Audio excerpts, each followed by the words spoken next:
उधर अमेरिका ने operation epic fury के तहत ईरान के खिलाफ इस्तेमाल किए गए B-52 विमान का भी वीडियो जारी किया है।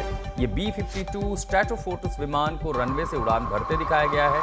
अमेरिकी सेंट्रल कमांड ने कहा है कि B-52 का इस्तेमाल 1965 के बाद से हर बड़े संघर्ष में किया गया है। तो B-1, B-2 उसके बाद B-52 स्ट्रैटोफोर्ट्स 100 घंटों के दौरान ये ईरान के खिलाफ अमेरिका का एक सैन्य अभियान था। B-52 विमानों ने ईरानी बैलिस्टिक मिसाइलों को ठिकानों कंट्रोल कमांड सेंटर को निशाना बनाया है, वहां पर मिसाइलों से हमला किया है। लंबी दूरी तक उड़ान भरने वाला, लंबे समय तक आसमान में रहने वाला ये B-52 स्ट्रैटोफोर्ट्स विमान, जो बड़ी संख्या में अधिक से अधिक मात्रा में मिसाइलों का वजन लेकर जा सकता है, हथियारों का जखीरा लेकर के जा सकता है।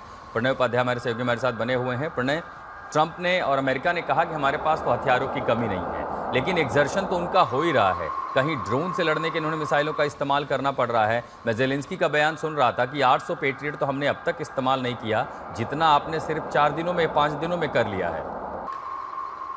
स्वाभाविक रूप से आशुतोष, अमेरिका जो है वो अपनी सैन्य ताकत का दमखम दिखाते हुए ईरान के आसमान के ऊपर इस समय बरसता हुआ नजर आ रहा है। जिस तरीके का हथियारों का इस्तेमाल किया जा रहा है, B-2 बॉम्बर्स के 2000 पाउंड के जो 2000 किलो के जो बम हैं, उनके साथ लगातार बमबारी की जा रही है। कई जगह पर इस तरीके से B-2 बॉम्बर्स का इस्तेमाल किया गया है, B-1 बॉम्बर्स का इस्तेमाल किया गया है। इसके अलावा टॉम हॉक मिसाइल्स का इस्तेमाल किया जा रहा है।